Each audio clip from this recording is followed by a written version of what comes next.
I am Susan Mills at Williams Magnet. Sheila McDonald at Robinson Middle School. Shannon Wright at Woodson Elementary. I'm Kelly Hurla, and I am at Eisenhower Middle School, Meadows Elementary, and Whitson Elementary as a liaison. I'm Aaliyah Oliver. I'm at mainly Quincy Elementary as liaison. I'm Bryn Hooper. I'm at Ross Elementary and Loman Hill Elementary. I'm Tina Stevens, and I'm at Avondale Academy.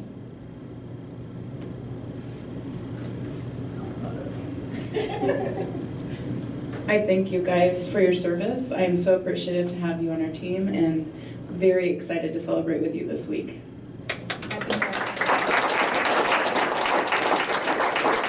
In about 5 minutes, we'll take a picture. And as we talk about needs and folks that are serving, putting service above self, we'd like to ask for Dr. Sawyer and the State Street team members, our amazing teacher, to come forward to talk about our above and beyond, those who go above and beyond. So can you introduce your teacher, and then we're going to turn it on over. Dr. Sawyer, our principal, I'll turn it over to you first. Yes, hi, I'm Dr. Sawyer. I'm the principal here at State Street, and I have a special guest, Ms. Lana Latimer. Ms. Latimer has taught in the district for a number of years. How many?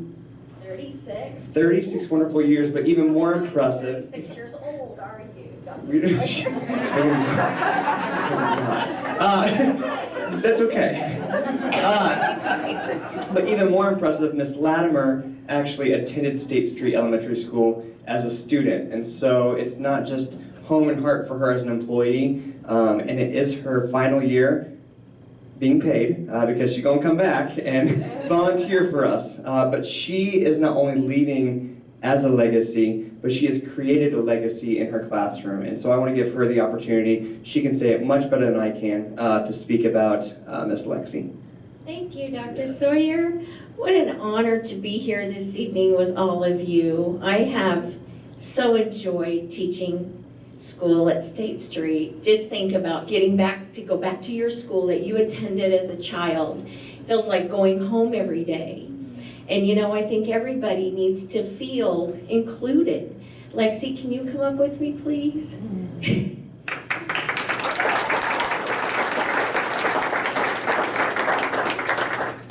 This is the sweet smile that I get to see every day. This person just came to me by an accident, actually. She was here applying for a food service worker position at our school, which in itself is a huge job. You serve over 500 students, and you stand up all day. You handle big trays of food that's hot.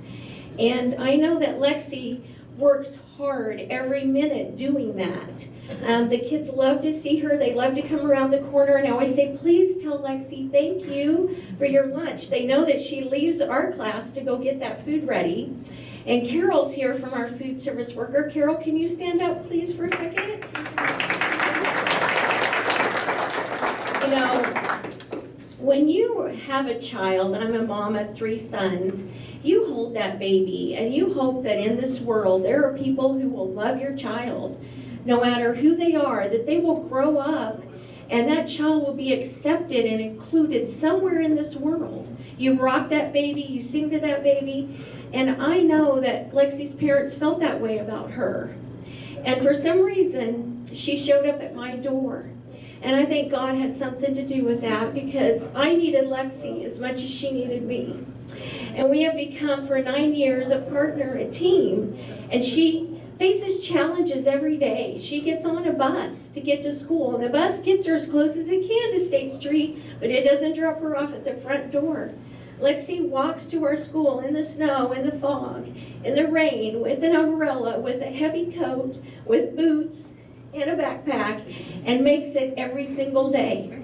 She has her hood over her head, and I know sometimes she's dyed her hair or done something weird because I know she doesn't want to show me, but that girl comes and she shows up and she helps me more than I could ever say. She sets us up for success those people behind the scenes that aren't in the forefront of education, that are behind in your classroom, supporting your students, getting the journals out, sharpening the pencils, making sure the kids find their mitten, getting the coat zipped, tying the shoes, that I can keep teaching, because that's a big thing to a kindergartner. They need that need met immediately. If they don't, they're gonna let you know they need it met. And so I can just look at Lexi, and she's my superhero. I think under her coat is a cape, and she is a superhero to me and the students, and comes every day. And then she goes and serves 500 students lunch and comes back and stays with me till it's time for her to catch the bus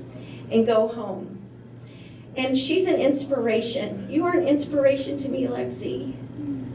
I'm so proud of you. And I just want you to know that you overcome so many challenges every day.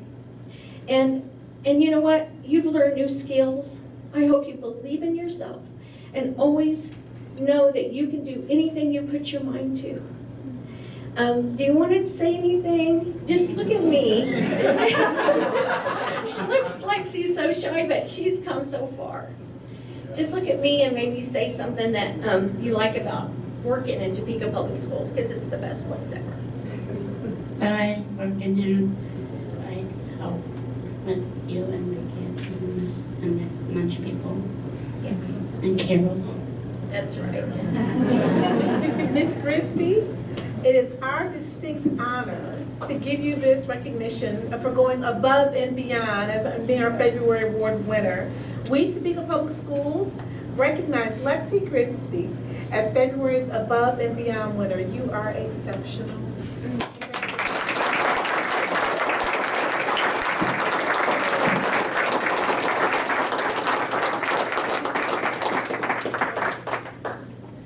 And then we'll be taking another picture with the full board momentarily. Thank you. We have three final awards. It is Purple Night, Topeka West. Mr. Dick, please come forward. He had so many events going on. He told me to put him last so that to make sure all his people could show up. So it looks like all that purple has shown up. So I'll turn it over to you, sir.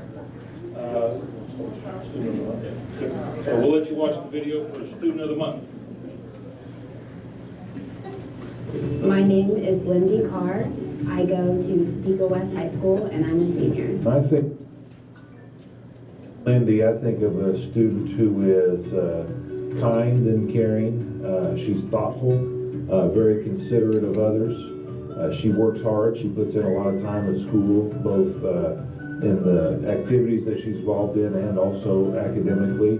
Honestly, I love my senior year. It's stressful, working on scholarships and trying to find a dorm room and discovering what I want to do with the rest of my life. But it's also super enjoyable. I am on the dance team here at Topeka West. I'm co-captain and I absolutely love it. And then I'm involved in a lot of our theater productions here at Topeka West. I'm in the musicals, and then I also stage manage some of our productions. I would say Lindy's very analytical. She's very organized. She thinks a lot about things. She's a deep thinker. Lindy is also very fun. She has a good sense of humor. She likes games. She likes puzzles. So she's got a good balance, and she's really learned that in high school. I've seen that happen too. Her peers and the other students around the school look up to Lindy. She's a role model for lots of students and people to look up to, and she always does the right thing, and she's just an all-around good kid. We're lucky to have her. I plan to attend Kansas State University and major in biochemistry, and I'm considering a minor in leadership studies. I would say, go off to college with exactly the same way you came into Topeka West. Know what you want to do, but stay flexible, prioritize, and figure out how you can get it all done. I've been absolutely grateful for the education that I've gotten at Topeka West, not just in the classroom, but outside of it. Every single staff member that I've met has always been encouraging of me and other students, and I'll always be grateful for that. And West is best.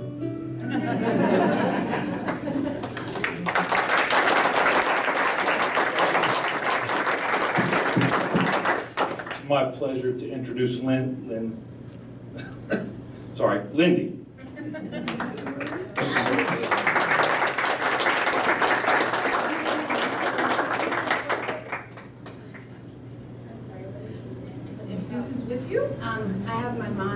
Stephanie Carr, my dad, Stephen Carr, and then my sister Ella, and then my grandparents, Stu and Jan.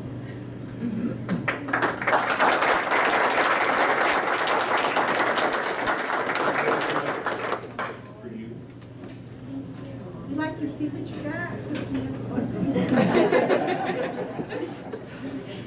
And then this way.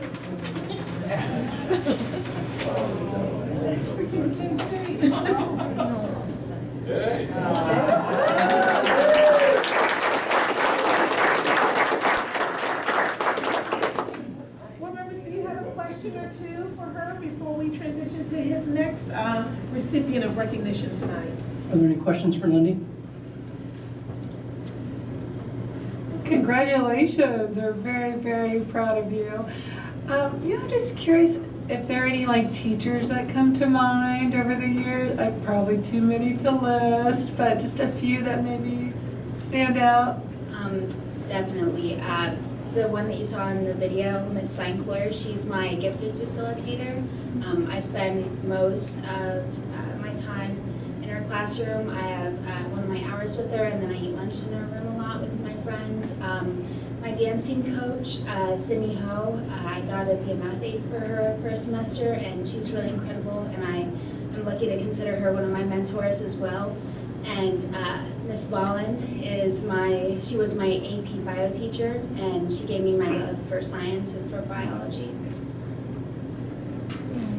Thank you. What do you plan to do with a biochemistry degree? I'm not really sure what to do after college, but I'm thinking about becoming a medical geneticist. The good thing about going to K-State is you already have lots of purple clothing. No, that's what I'm saying. So I'm very excited. I don't have to transition. Reverend Williams and I are K-State alums, so we're happy to see you. Well, and her mother, Miss Carr, is one of our amazing math teachers at French. And her father's actively involved in our District Citizens Advisory Council also. So let's give her another applause.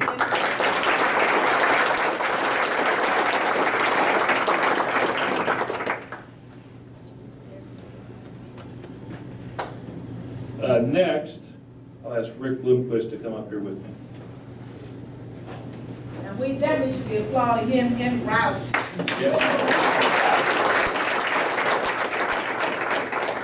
So this year, Rick accomplished a pretty amazing feat for a basketball coach in the state of Kansas. He's earned his 500th career win as a head basketball coach. He's at 506 now. We hope to be at 507 tomorrow night. That's right. To put that in perspective a little bit, if you think about it, in the state of Kansas, you get to play 20 games a year in the regular season. You'd have to win all 20 for 25 continuous years to get to 500. So he's been doing it really well for a really long time. And he's kind of had a knack for taking over programs that have not been so good for a few years and putting in a lot of time and effort and turning them around. And he's had a lot of success at Kingman and Emporia, and we're just very blessed to have him at Topeka West now. He's been a huge asset to the Topeka West community, to all the students, alumni, everybody at Topeka West. He's a wonderful guy. He's been voted as our graduation speaker a couple times. And so we have this certificate for you, Rick. And one other thing that you didn't know about. But we have a framed, so the news article and the program from the night that he got the 500th win, along with pictures of him getting the game ball that night and a plaque and all that for that. So.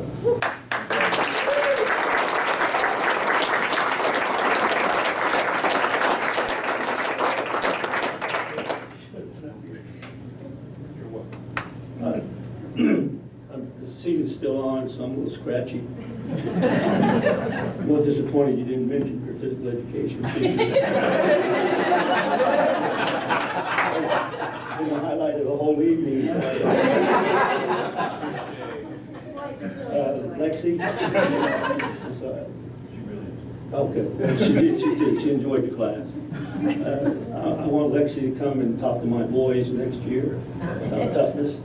It's pretty impressive, and that's an inspiration to a lot of people, and I appreciate that. I've really really, very appreciative of Topeka West, and more so 501. Dustin, Dick has been amazing to work with, to work for, the community. You know, I spent 13 years in Kingman, Kansas, and worked my way up to Eastern Kansas, and 21 years in Emporia. I wish I could put all those together and keep them all at Topeka West, because it's been a very positive experience. I love the kids, I love the faculty. Mr. Mariani, the AD, has been unbelievable support. I think that's helped us as far as the success we've had. I'm glad I'm giving this speech now, because you never know what's going to happen tomorrow night. I know how easily it changes and turns in this profession, but it's been the most rewarding experience, the most positive to coach in 501. And I want to thank everybody here who's listening to me. I do want you to understand, I really haven't won 500 games, or 509. I haven't made a basket. I haven't dribbled a ball. I haven't, played a quarter. Basically, I've participated in 500 wins that all my assistant coaches and my players, and more importantly, the thousands of players that we've had. So I want to put that in perspective, but I'm very fortunate to be involved with all that. The last thing I'd like to put a plug in is to 501 boys basketball is at a very strong place right now. And I think you should all be proud of that, because of the fact that the work it takes to get the level of play and level of reputation and things of that nature. Topeka High obviously won the Centennial League. We took second, and Highland Park took third. And that's the level of boys 501 basketball, and a lot of that recognition goes to Mr. Dick spearheading the organization to get that done, finished. So thank you very much. I appreciate it.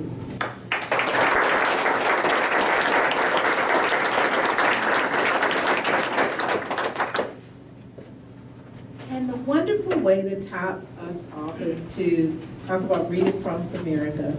So Ms. Carson, our president of the KDA, is coming forward to read that proclamation, and when she concludes, we will then take photos with our board members. So we'll take a 5-minute break when she concludes. Thank you. Good evening. I'm Stephanie Harson. I am the NEA Topeka president. I'm a special education here in Topeka Public Schools and a graduate of Topeka Public Schools.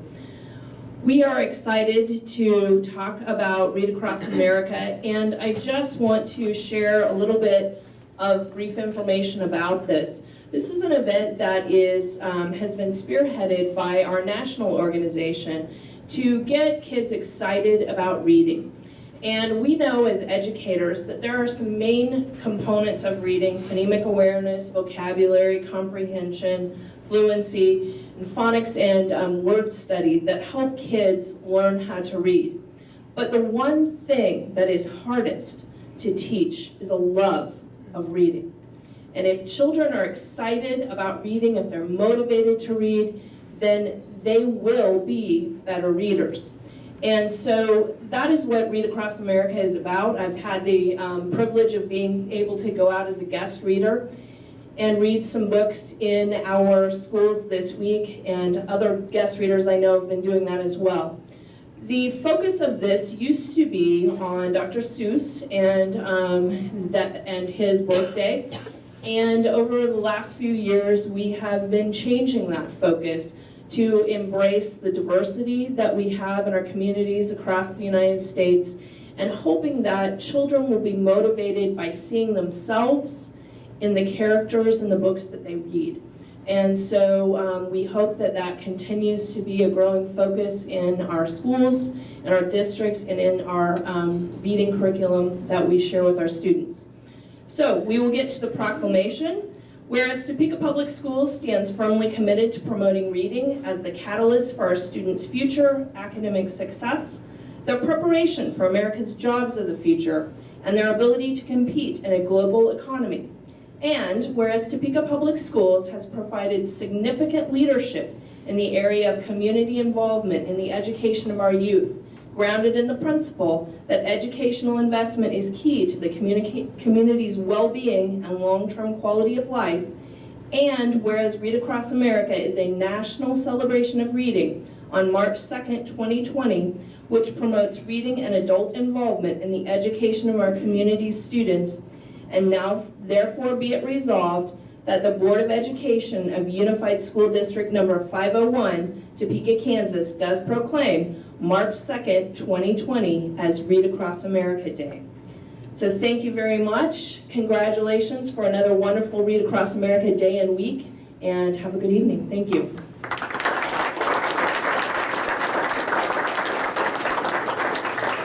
This time we'll take a 5-minute break and we'll start with our youngest award recipients to take photos. So McEachran, come on up for the photos. Board members, if you just come on right behind me. Come on up, McEachran. Where's the heavy trophy? Oh, it's too heavy for you.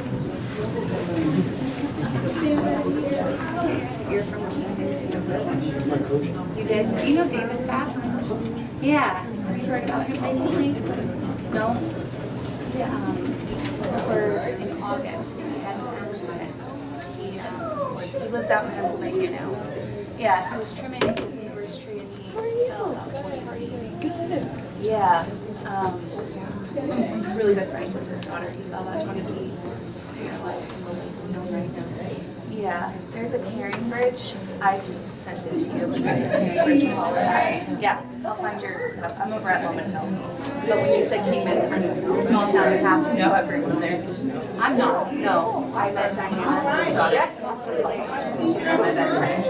Yes, of course I will. Yeah, but congratulations on that. I'm sorry I don't do something like that. But, yeah, congratulations. Yes, of course I will. Mr. Dick, are you coming in for our senior of the month? Yeah. You bet.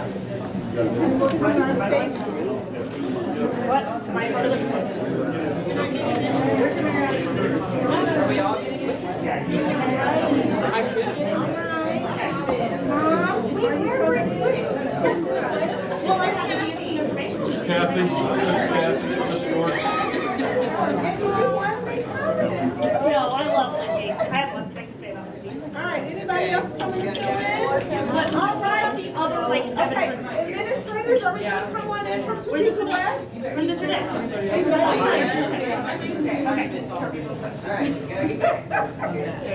Okay.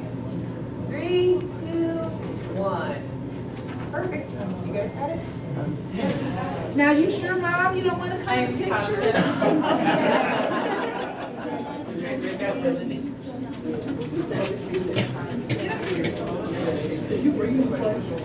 All right, and now for our brother winners, State Street family, come on up. Oh, yes.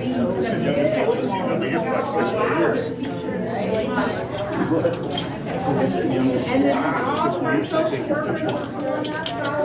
Be last. What they said. I know. He was giving youngest old. All right. All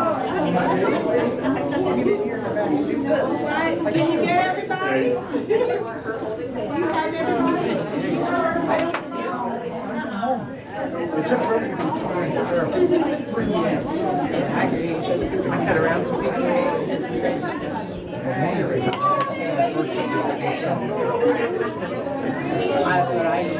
When I'm in the back.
Thank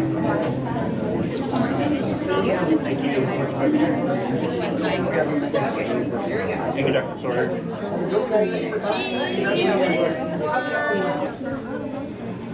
I got it. Yes.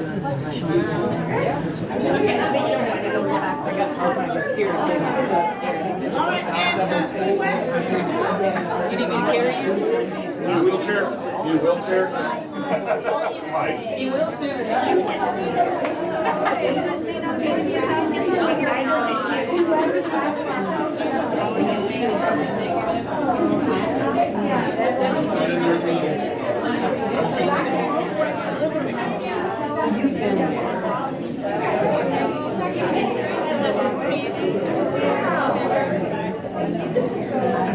all right,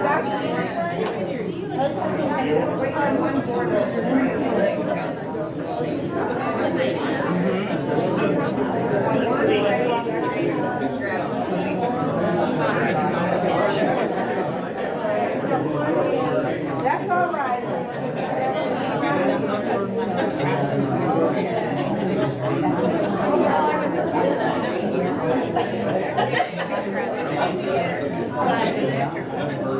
Ready?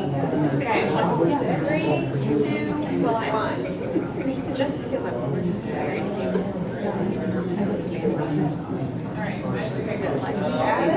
Well, she's my niece. I think that covers. She's also. Sometimes they can come right to because I work with so here is right here. Yeah, you.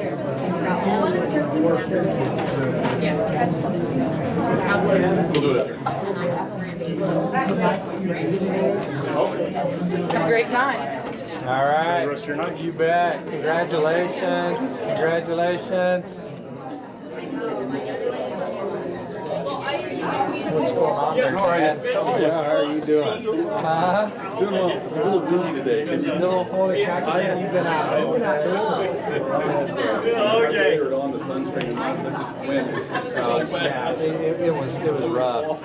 Yeah. Good. Just normal crazy. Normal crazy.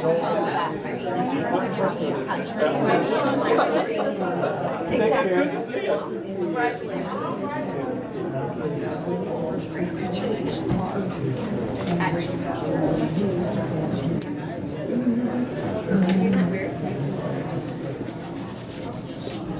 You know, last year when Ms. Carr, this week we recognize social workers every year during Social Worker Recognition Week. And last year I went home and looked up what it would take for me to become a social worker. I was motivated. So I haven't pursued it any further than that, but it was at least inspired me to think about it for a brief moment. Then I realized what I'd have to do and dismiss that. Okay, we're ready to.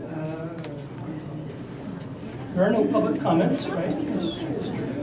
So we're ready to dispose of business by consent. Entertain a motion.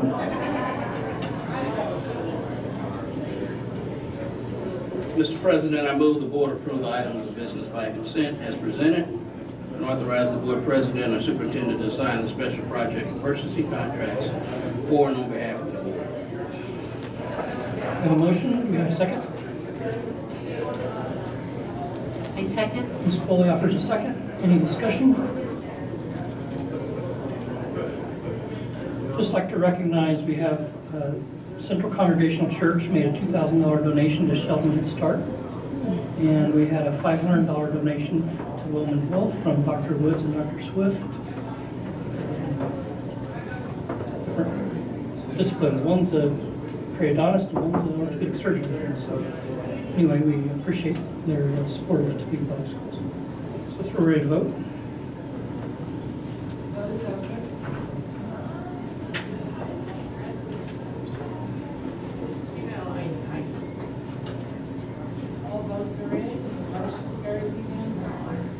Thank you, Sister. Next on the agenda is Superintendent. Good Good evening. As Ms. Gill comes to the microphone, the PowerPoint that is coming up is about college and career readiness. That's the strategic plan item that we'll be talking about this evening. And then we'll go straight into the downtown revitalization. Under college and career readiness, the college prep at Loman Hill, the College Prep Academy at Loman Hill Elementary. We're just giving you an update, so periodically we're going to be coming back just giving you updates as we've done prior to now. Actually, Ms. Peel was coming with Peel and Company, which was staff from Loman Hill, a staff member from Loman Hill. Their child was sick, and so Ms. Peel is really here to answer questions and address items. To give you a quick update, and then she'll stand for questions and or add to some of the items. On the very next slide are just some teacher feedback. I'm going to turn it over to Ms. Peel to talk a little bit about that slide, and then your information on things that have occurred since the last time that you were here. Great. I do want to provide an update since the last presentation to the board. We have given several surveys to staff along the way just to gauge their ideas, their dreams, and their vision for what this program is. I really want it to be something that we build collectively as a staff and something that they have input in the vision and the creation of the program. The first survey was just what dreams do you have, what ideas do you have for next year, and I have compiled that data. And the second survey that I sent had 3 questions on it. Do you want to be a part of the planning committee to kind of plan some of the things that we will put into place for next year? 76% said they do want to be on the planning committee, so it's going to be a rather large committee, but I'm glad that a lot of people want to be involved in that planning piece. The second one was, are you interested in doing some observations, maybe going to other college prep schools, either in Kansas or even outside of Kansas? 76% of staff is interested in doing some of those observations. And then the last piece was, what is the belief? Do we believe that our students would benefit from a program like this? And 88% said yes, our students would greatly benefit from a College Prep Academy program. On the next slide, I just want to briefly run through the procedures we've gone through to implement this program. First and foremost, we've been meeting with staff. We've had several staff meetings collectively as a group. Dr. Anderson was able to come and share the strategic plan from the district and some of the district vision for the program. And then Ms. Foster came actually last week just to share what it's like to be a college prep educator and some of those structures that she has into place in the secondary program. And that was just really nice for teachers to hear from a peer and someone that they can go to for support and instructional coaching if need be. Tomorrow, I'm really excited. A panel of college prep students are going to come to Loman Hill. We have 6 of them coming, and they're really going to share what is a college prep program like from the students' perspective, and how has being in the secondary program really helped them academically, professionally, and socially. I've also met individually over parent-teacher conferences. I had 25 meetings individually with staff. And the goal of those meetings were just to really get ideas, because I just want to make sure that what we are creating this program to be is coming from the staff. I've had a lot of ideas coming in. Some staff are really excited, have even shared that they have taught college and careers for 15 years in previous districts. Some staff have shared, maybe we could apply for Starbase, and really coming up with some great ideas that we could start implementing to get students some college and career exposure. We have a planning committee established. As you can see from the survey, a lot of staff members want to be on a part of that committee. And then we have sent several surveys that I talked about previously.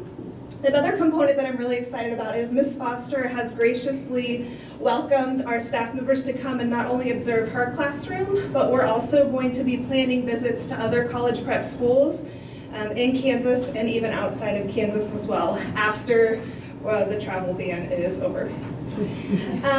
We also want to be connecting with our parents. I've reached out to our parent-teacher organization so I can be meeting with them as a smaller focus group of parents.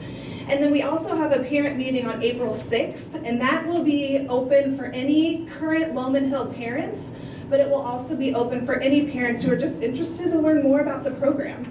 And we will have several members of the secondary program. Dr. Anderson and myself will be there as well. to share that information with the parents.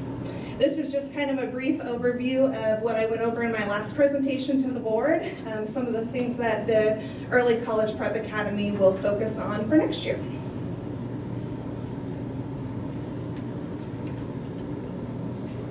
As she concludes that piece, you may remember when we had the Magnet School relaunch, we had that parent open house evening, and because of that, several parents actually are now attend either Williams or Scott, who kind of participated on that Magnet School relaunch. I'm going to turn it over for questions for Ms. Peel, and Mrs. Foster is in the audience somewhere. She'll kind of raise her hand from back there. And so if there are questions as well regarding staff development, college prep, in any of those areas, she's available as well. Are there any questions for Ms. Peel? Yes, hi, thank you for this. Okay, my first question is the community in general, like what kind of reception has the Lowman Hill community? What's their reception like? The staff, I mean, you spoke some about the staff, but beyond, like what the parents know so far and just the whole community. Yes. Staff, I feel like we have a really positive reception from them. There was some questions, the unknown and what's going to change for next year, but we really try to meet individually with staff members to alleviate some of those unknowns. Parent communities, I've even had parents reaching out to me wanting to enroll their kids in the program. We've had even some staff members who are wanting to enroll their students in the program. So I have had some people reach out to me, just express some interest in that. And I'm really hoping that the parent meeting will really be able to outline everything that the program has to offer and really clearly communicate that with all of our parents all at one time so they're all receiving the same message. Okay, and follow up, how is it being promoted like within TPS and beyond TPS boundaries? Yes, I've been working with Ms. Hall in communications. She has actually been putting together some pamphlets and some flyers that will be used for recruitment. We have been working on how are we going to get this out to the staff, but also the community. And she has some great ideas for how we're going to promote this. I actually did look at the flyer today. You did an amazing job, and I'm really excited to use that as part of a promotional tool. And one of the packets are coming down. This is the same one that the current college prep for consistency uses. The one difference will be the picture will be, in this case, the principal.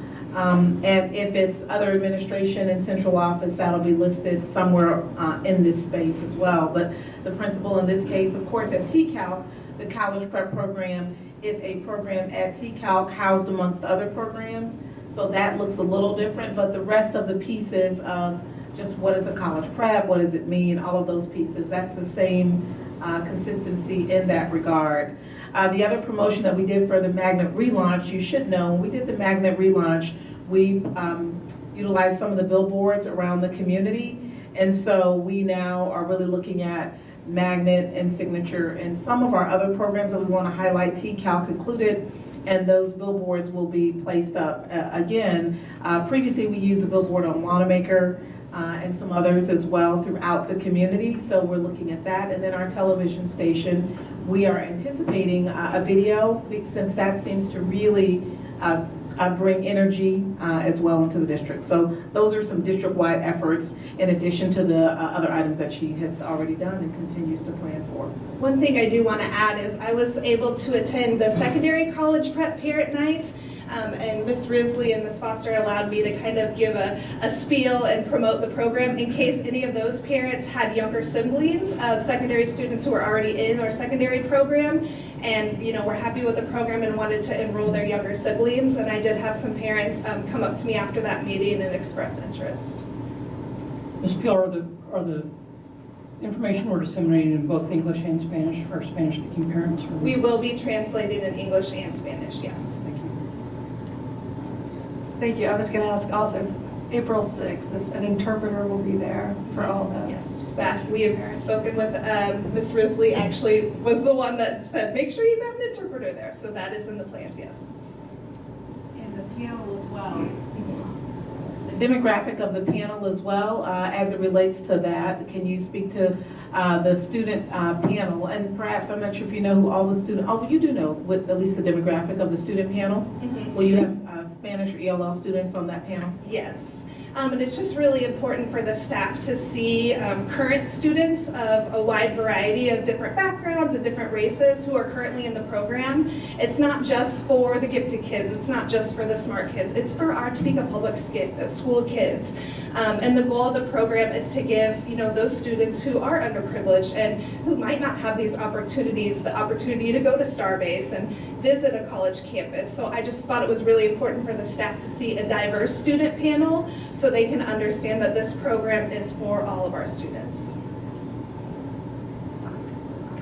Mr. Munoz? That was going to be my question, was as we look at potentially, drawing attention from all sorts of, both within and outside of 501, are we going to be attention to those sort of aspects in terms of diversity, but not just in terms of race, but also in terms of income, creating opportunity for students who might not have it before. So I'm glad to hear that. Thank you. Ms. Foley? It's good to have you here tonight. I'm sure there's lots of questions across the community. One of the concerns I have is around the 6th grade, that we don't have this type of design with our other schools in 6th grade. So could you explain to me exactly what happens there and what that does to the other college prep kids coming from that school? What is all of that design? Absolutely.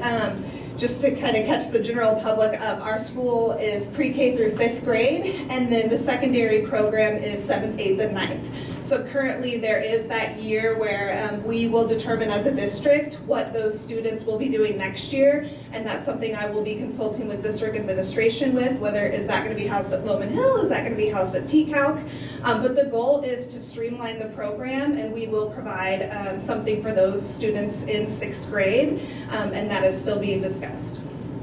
Next year? Yes. So the 5th graders at this stage will stay in Lowman Hill for 6th grade next year?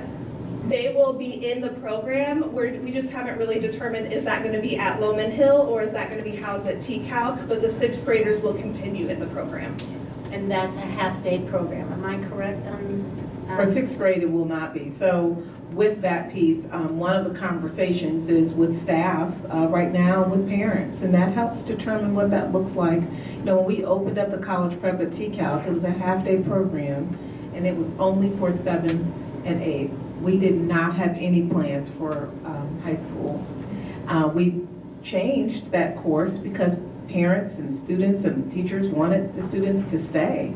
So we now have them coming back for 9th and then 10th. TCALC likewise was intended for juniors and seniors. Well, they changed that direction because parents and kids wanted sophomores to be there, and TCALC families wanted to access that. So this idea of being flexible and being able to tailor the program in a way that best meets all of our young people's needs is the desire. Now, right now, we know we do have the gap of time. So certainly those 5th graders could stay and loop right on up to 6th grade. They have the space at Lowman Hill for that. And we want to make sure enrollment at Lowman Hill is such that we can retain our current number of teachers and perhaps even grow. So that as we continue to have conversations, Ms. Peel's plan is to give you regular updates. So much like she came last month, coming again next month or the month thereafter, to continue to share how this is unfolding. I just want to thank you as the board for supporting this program. This is something that you guys have endorsed, especially the new board members, and it's just something really exciting for us to plan and grow with together. So thank you for your feedback, and I will be back to give updates. Thank you, Ms. Peel. Our next item on our agenda is looking at the revitalization plan. We are so excited. Now, the presentation itself is quite brief because it's intended to allow some time for questions, but it gives you a chance to see photos and just to hear overall view, and for the public to hear that. You may remember Dr. Morrison shared at the ICC meeting, myself, Dr. Morrison, and Mr. Robbins had a chance to hear the full kind of 30, 45-minute presentation. While this presentation is not that, we invited them here to just share and to answer questions that you may have. It is truly exciting and a pleasure to have you here, sir.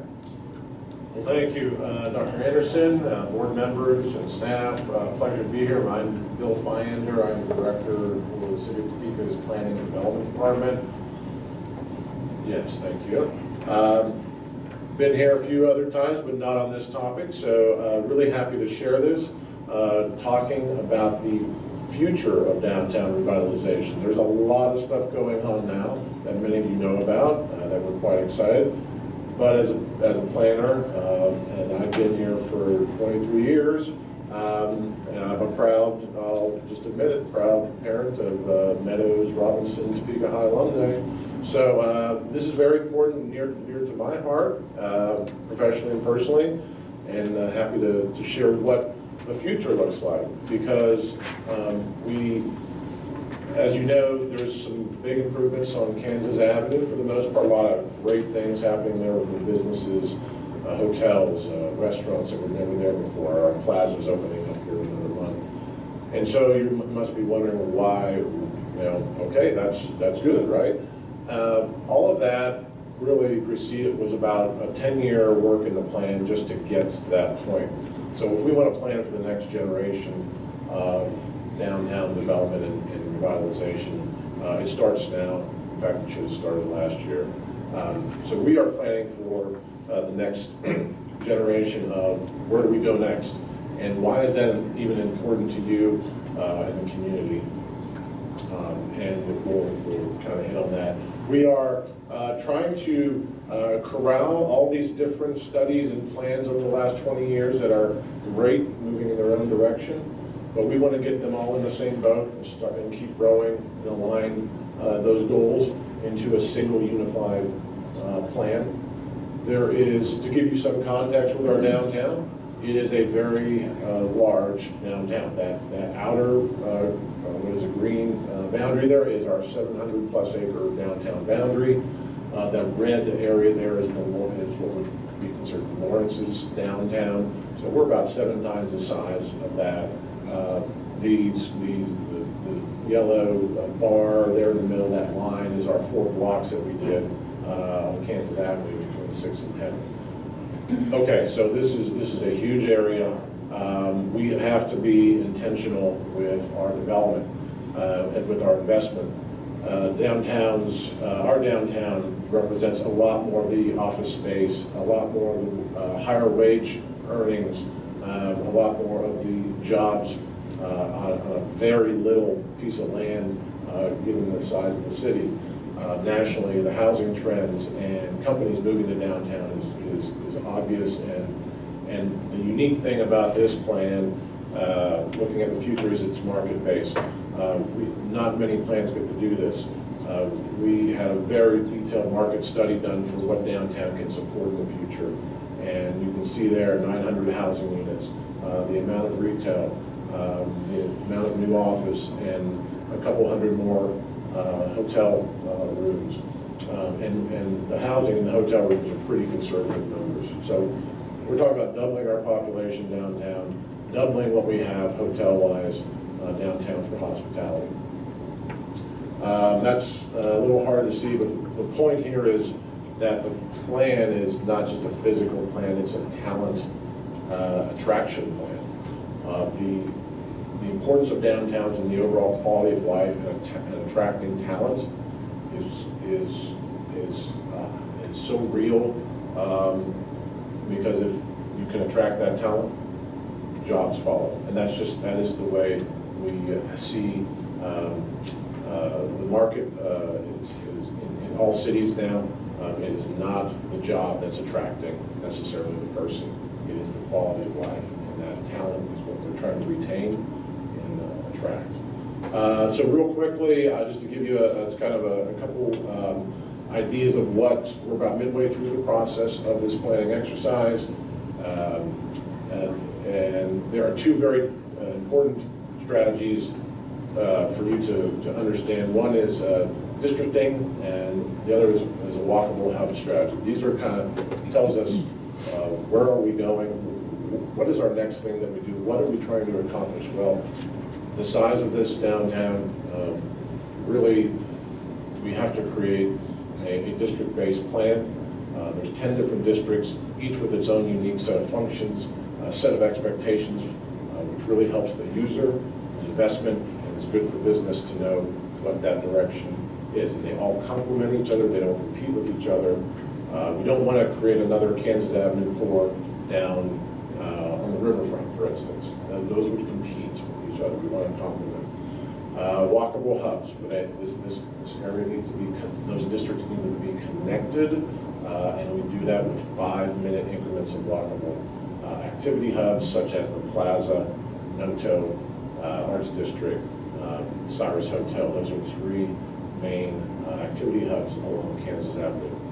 So that's the main framework for the plan.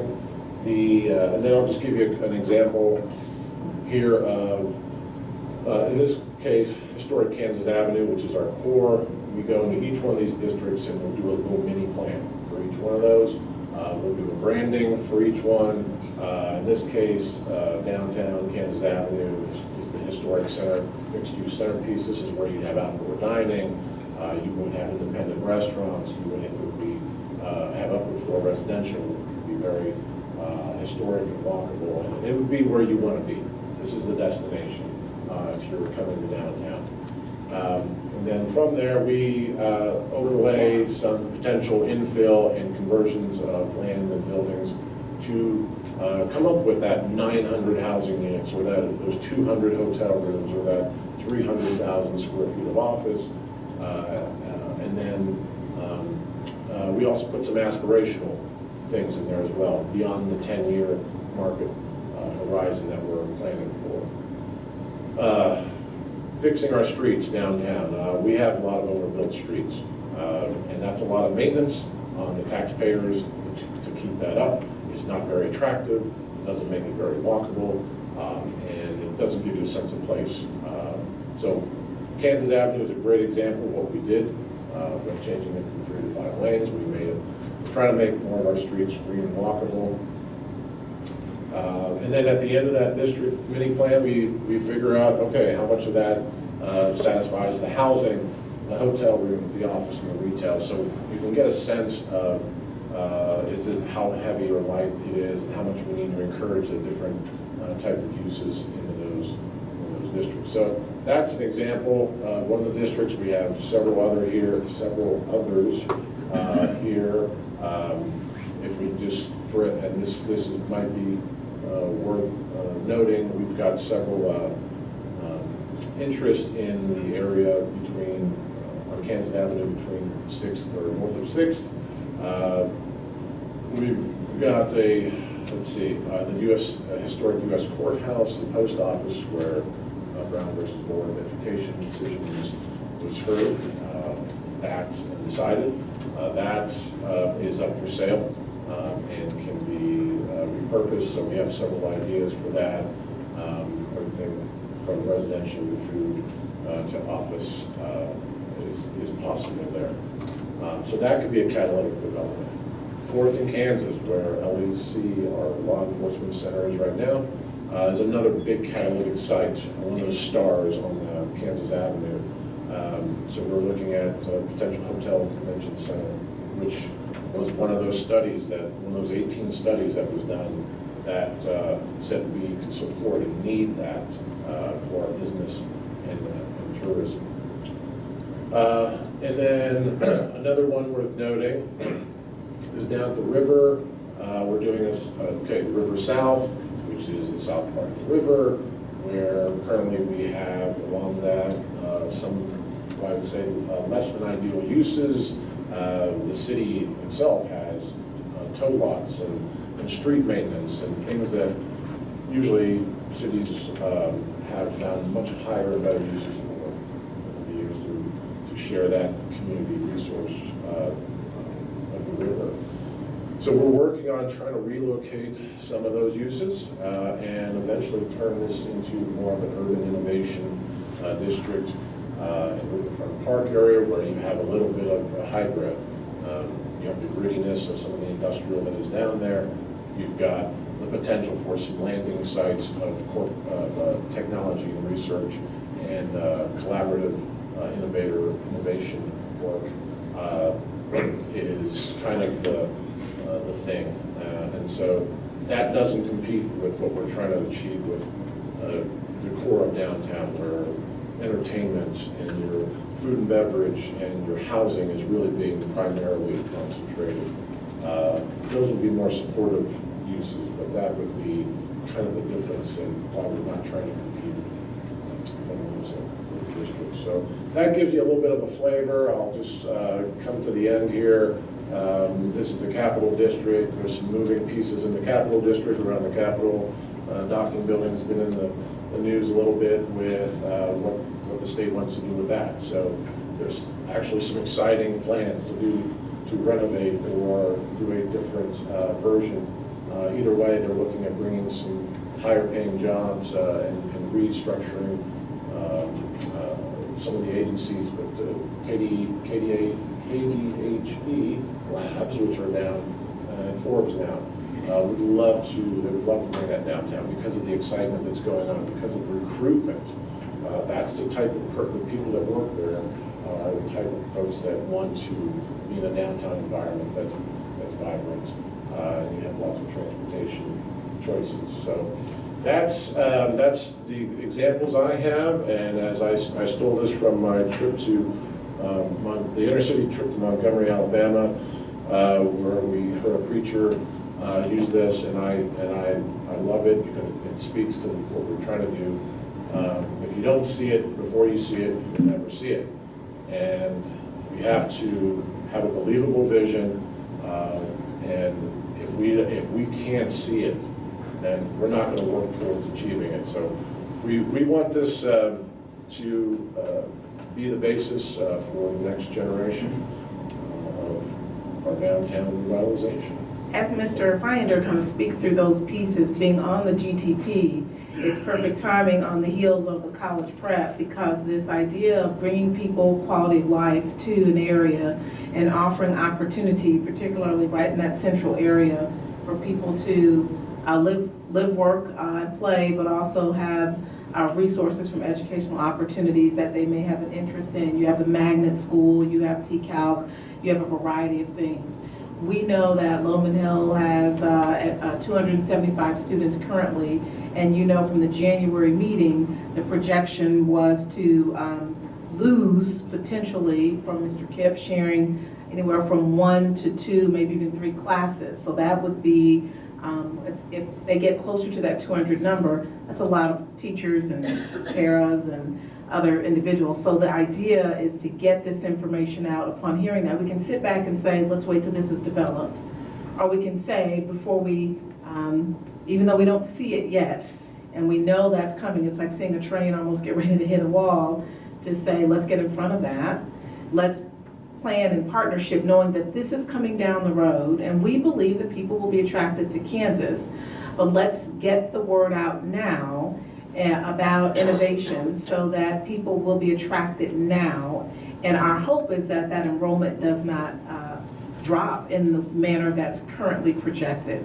So that's what we're watching now. How many people will call? How many people will enroll? Can we retain who we have there and continue to grow in some powerful ways? So this idea, in parallel to as downtown is being built, and the conversation and revitalization, and if you've read in the paper, plug and play coming, incubators and business incubators, we're excited about possibility, but most excited about getting the word out in tandem with this. So it's just perfect that you're here tonight. Thank you.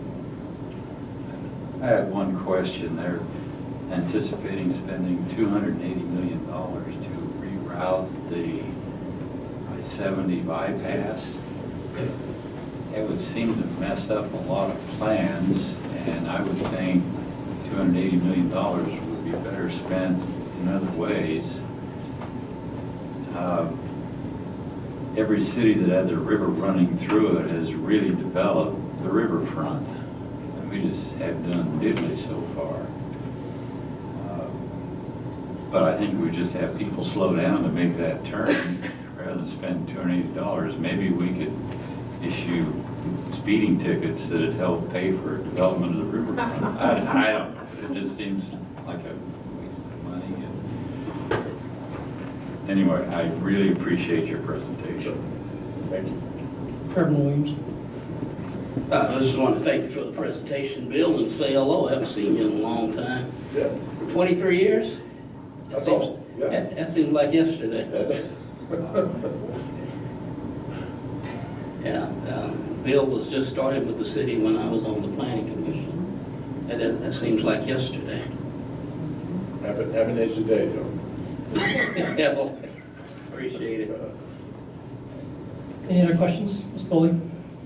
I just hope as you're selling this around the nation that you'll remember that Topeka 501 and our innovating district in your presentation, so to get us out there in front as well.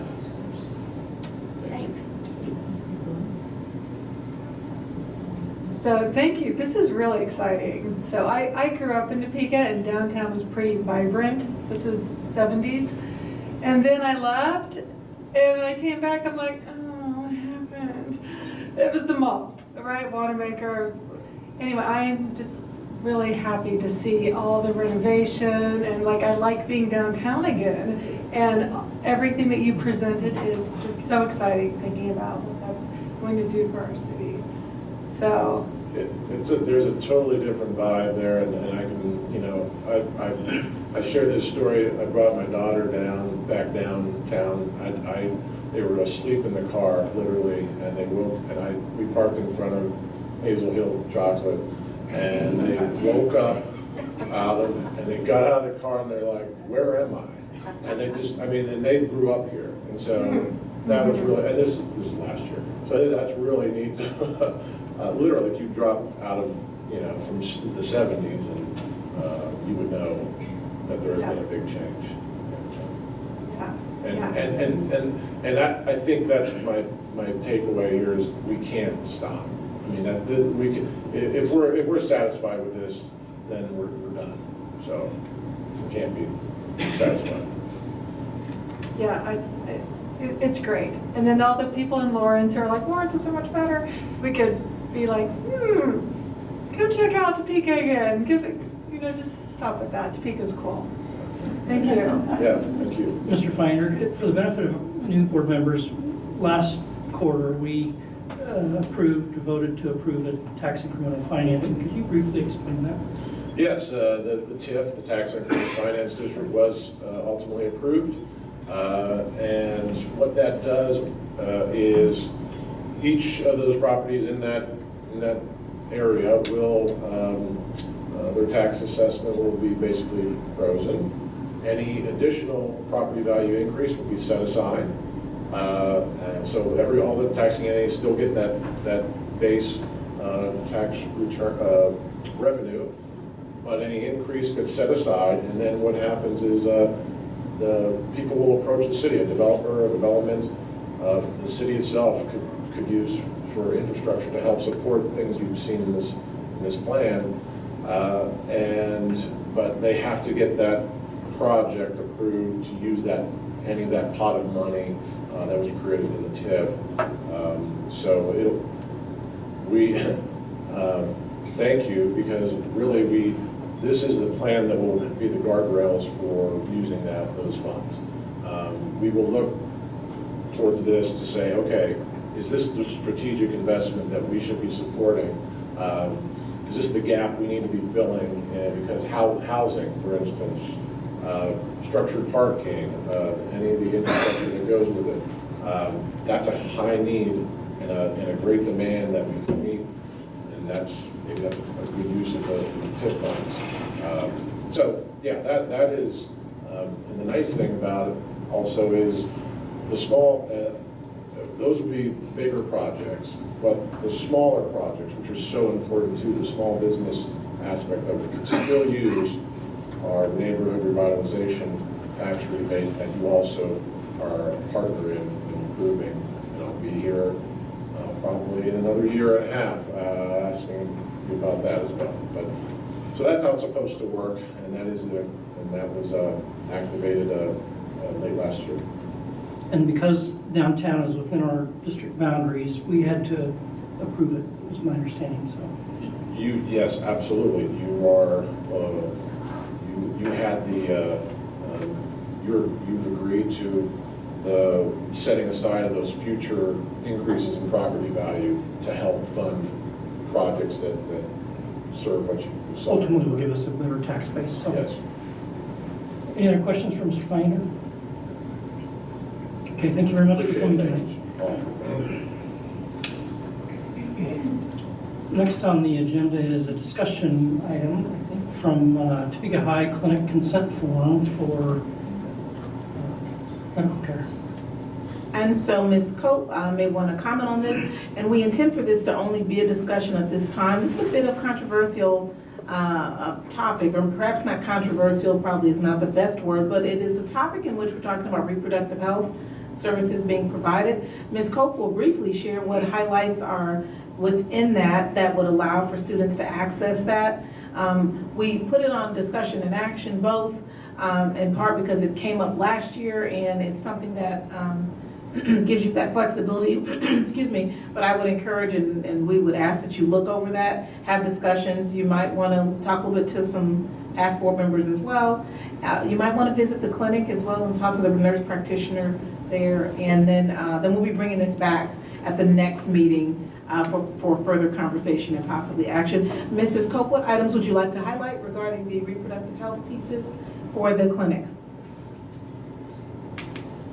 As you can see, the actual consent form and information that would be provided to parents is attached to the agenda. So if you just kind of go through, it's just general information about what different services are provided at the clinic. I think the most important part to understand is that there are kind of 3 or 4 different areas that parents and students, or parents can consent to and students can receive at the health clinic. And anytime that there is an asterisk by that list on page 2, it shows that requires additional consent from the parent. So you can get an annual physical, TB test, those sorts of things without any additional consent, just consent to be seen in the clinic. But anything regarding immunizations, STD testing, reproductive health, any sort of pain medication that is being provided to the student, those sorts of things actually require additional consents that are listed below. And a parent can opt into just the very basic general, and if there's any asterisks and they don't want to do that, that's fine, they can do that. If you say yes to immunizations but no to the other 2, that's fine. So you can kind of, the parents can choose which they want. We have attempted to be very transparent in this form so parents know exactly what it is that they're agreeing to. So there you can see on page 3 it starts that there are places at the beginning there that they actually have to initial. So we're not just giving them 4 or 5 pages of information to read and then they just sign at the bottom. We're trying to make sure that they're being active in what they're doing and they're agreeing to, and that they understand that they do not agree to provide, that they don't agree for campus care to provide immunizations, medication, and or reproductive health for the student, that none of those will be provided. So we're trying to make this as upfront and transparent for parents as possible, while at the same time offering services that we've heard the community and the students may want access to. So that's kind of just the general piece of the changes. Just one point of clarification for me anyway. So a pregnancy test or an STI test could be done under just a general medical consent without the reproductive health consent, is my understanding. Is that accurate? Correct. So the STI test, if the difference would be whether or not a student is presenting with symptoms. So if a student comes to the clinic and says, here are my symptoms, and the medical professional would say, well, these are the things we're going to look at when these symptoms present, and those could possibly be that the student is pregnant or has an STI, they can test for that with the general consent. But if they're presenting with no symptoms, or I may have been exposed to an STI, but I don't have any symptoms, we would need the parental consent, or I want contraceptives, that would need parental consent. So the difference is a student coming presenting with symptoms that a medical professional then in their own professionalism makes that determination that these are the things we need to look at. This consent form is essentially in place now. Was this a new version of that? The parts that are new, my understanding are, is the reproductive health piece. So the immunizations were always there with an additional consent. The pain medication was always there with an additional consent. And then now we've added the reproductive health piece with the additional consent. So that's the part that's been added, along with some additional kind of those steps up front to try to make it as clear and transparent as possible. Contraception was always required parental consent. We didn't offer contraception at the start of the opening of the clinic. So contraception was never there until this. So we're just kind of, well, it's not right now, we're waiting for the approval on that. The part that would have been though is, again, if you're presenting with some sort of, the contraception has not been provided thus far. Ms. Bulling? So what brought about this change to the consent form? What, was it student-based, parent-based? What brought it about? Well, there are two pieces. When we first opened the clinic, there was a discussion about reproductive health and what are all the services. So the other University of Kansas clinics offer all services. And we chose to not offer a portion of the services since there was still some ongoing discussion and we wanted to open the clinic. So we opened it with only a portion of those services. I will tell you that I had the opportunity to meet with the CEO of St. Francis and Mr. Abernathy, who I would encourage over the next 2 months for you to talk with, because this is for next year. So we're really looking at bringing this back for discussion 2 or 3 more times to give you time to look over it, talk with individuals, visit the school, the clinic, talk with Mr. Abernathy, and then somewhere around April or May, I'd be bringing it back to you with some thoughtful opportunity to have a good discussion. But in my visit, and Ms. Wallace was with me, we learned that very few students have used the clinic at this time because it doesn't have the full range of comprehensive services. So we asked who was using the clinic. We do know that some of the staff is currently using the clinic, which is wonderful. But we really opened the clinic with the hope that students would find it a comprehensive site to be able to get services in all areas. And this was one of the areas that was perhaps a barrier. I guess, did I say that properly? And so that's where we shared, well, it's now been a year, this is a really good time to make sure the full board has the conversation again over time.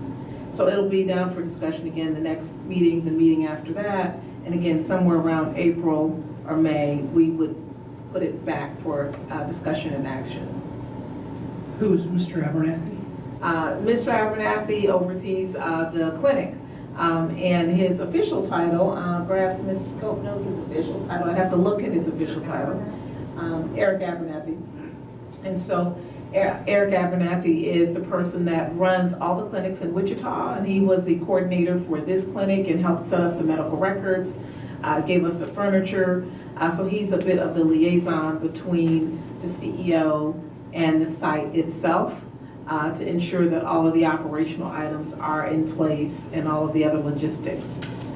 He is the administrator of community outreach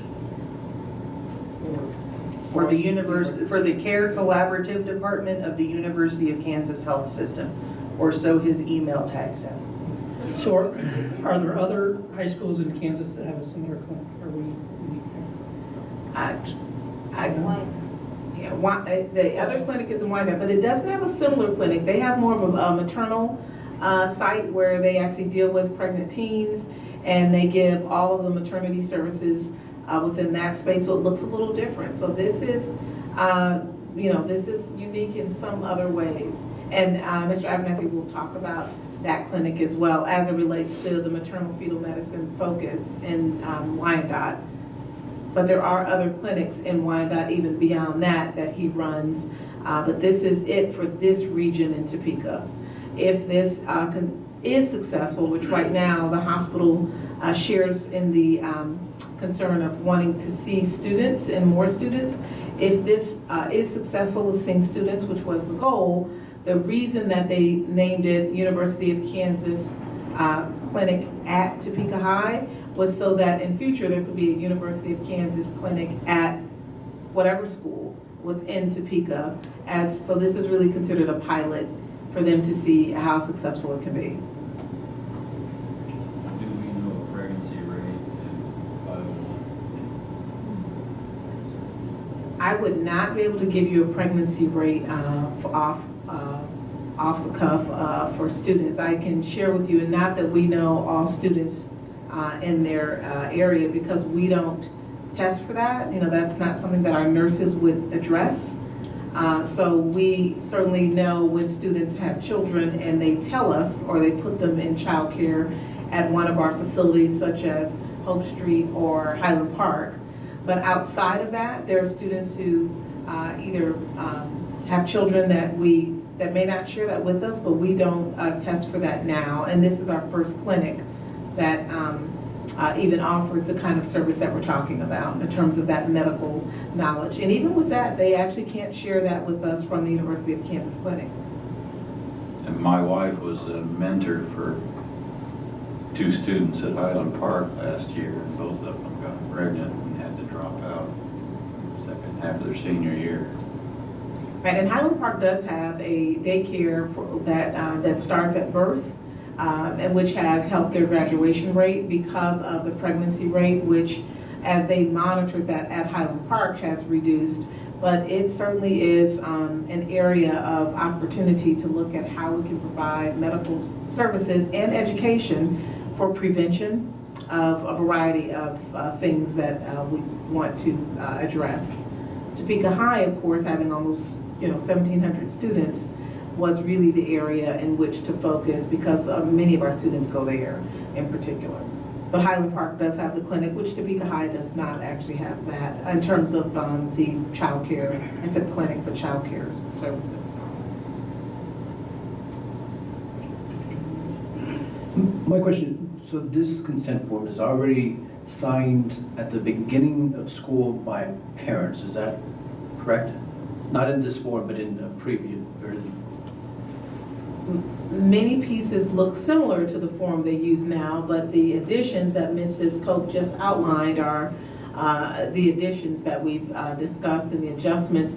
The parents do sign a consent form now in order to receive services. So the question that I have is, if this were to go forward, what sort of efforts would we be making in order to make sure that parents understand exactly what they're signing up for? Because I think it's an important distinction and something that I think I can see could be a surprise to lots of parents. So what would we be doing on our part if? Well, it's wonderful that the University of Kansas Clinic actually flew to my old district, St. Louis, and looked at the Jennings Clinic, which has been very successful, run by Washington University Hospital. And from that, one of the pieces was just the education for parents from the videos, but also from the individual meetings with parents. So, if you're going to be a parent at Topeka High, we have open house and registration and enrollment. And what we did, anyone that signed saying they wanted to access the clinic, we took the time, just like you do with students when you're a counselor and you're, giving academic counseling. It is quite feasible to meet with the families, and the University of Kansas certainly wants to do that to explain the services, to give a tour. We also gave a tour of the clinics and the exam rooms. And so we would do that, and we would do that, multiple times throughout the year. So every month, there will be a night in which parents can have the information night. But any parent that signed the consent form, following up and having an individual meeting with either that parent or groups of parents at a time, so that there's not that confusion.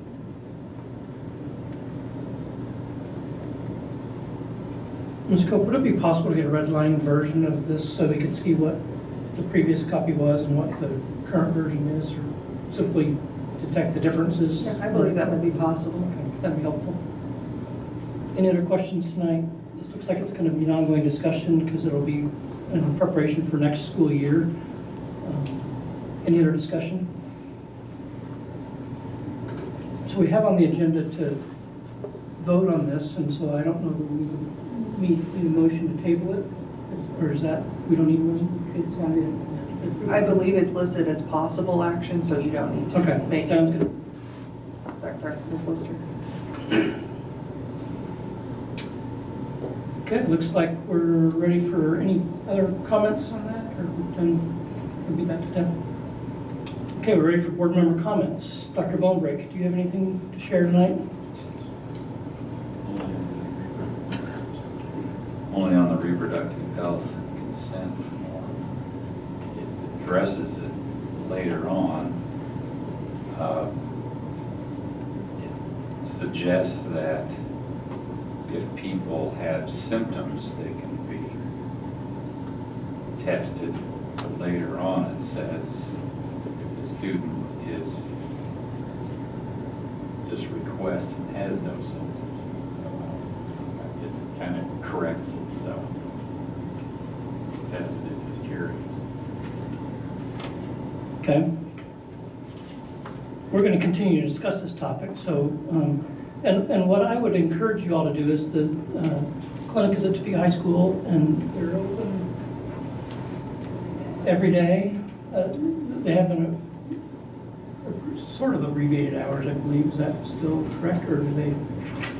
I don't know their hours anymore. No, so anytime during the school day, you can go to the clinic. And even outside of the school day, if you just let us know you'd like to take a tour or meet Mr. Abernathy, just let us know. We'll make that available for you. Anything else, Dr. Bonebrake? Mr. Munoz? I'm continuing to visit with schools and also with our, as a member of the Budget and Finance, sitting down, I had some time to talk with Mr. Minky. Yep, thank you. And go over and find details as best as I can. I suspect it'll take a number of times to get through it until it finally settles in, but what I just want to say is that staff has been incredibly helpful to make sure to get us to where we need to be in order to make the best decision possible. So I'm appreciative of their efforts. Ms. Polling? I think we have some exciting things going on. I'm hoping that during the city planning, they do push our Topeka Public Schools name around, and hoping that will help with our enrollment numbers, which would be even better for our budget if we had that enrollment. I wanted to say I spent some time at State Street. I got a wonderful tour, and thank you, Dr. Sawyer. I appreciate that, and I love his post on being bored with him. I hope other people have been watching that, where he goes out with his Star Awards and goes to their homes and plays board games on their porch with the families, and the pictures, everyone's getting involved, and everybody's so excited. I love seeing those. Thank you for reaching out to our community like that. That's so awesome. I got a chance to go to Robinson's production, and it was announced that Dr. Sawyer has promised them some new equipment, sound equipment. And it was sorely needed that when we were there, their sound and their music kind of collapsed, and those kids just marched right on. They were wonderful. I cannot tell you. They would look around, and then they would just start up their own song without their music. They were wonderful, and their acting and timing was impeccable. It was an enjoyable evening. Really enjoyed that. And I haven't been out to Topeka Heights games or Topeka West games yet, but I have been enjoying the Highland Park High School Scots. And their coach, I'm a big fan of, and I'm enjoying all of our schools moving up in the state finals. This is just an exciting time, so it's great to be a Topeka 501 board member. Mr. Campbell? Yes, well, the other night, there was an informational meeting for students from Whitson and Scott who will be incoming sixth graders at Landon, and it was an excellent turnout. I mean, that commons area was full. And the principal, the elementary principals, Ms. Pierce, Dr. Mejia, and our middle school principal, they just really did a fantastic job of telling parents what to expect, and everything was interpreted. Dr. Mejia's really got that down. So that was very impressive. I also got to attend a play, also at Landon. I go to other places besides Landon, but that's just where my son is right now. So anyway, they did a fantastic job. The theater department there was really, really good. I went to Lemon Hill on Monday. I went to a budget workshop with Reverend Williams and Dr. Bonebrake yesterday at KSB, so I'm really grateful for these opportunities for continued learning, which I very much need as a new board member. So anyway, I learned a lot about the budget. Catching up with you, Mr. Robbins. So, I'm not. But I mean, yeah, it's a big learning curve. But anyway, yep, things are good. So.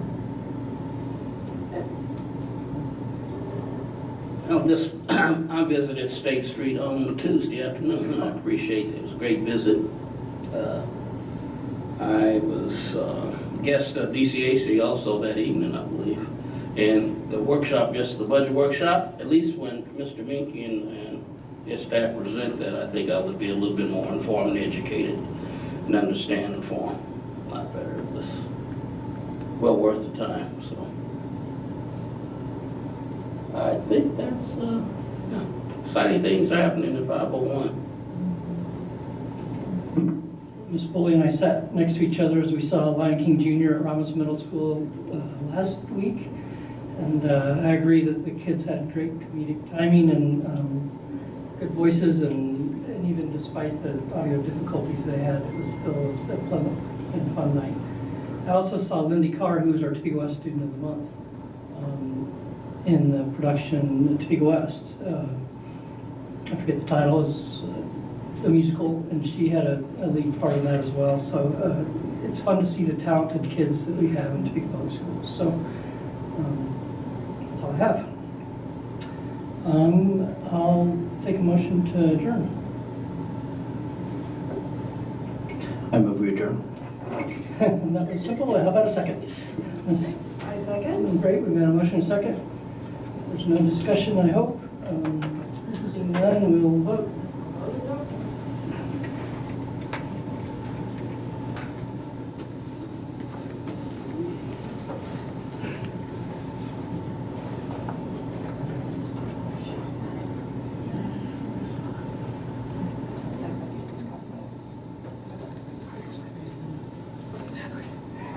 Yes.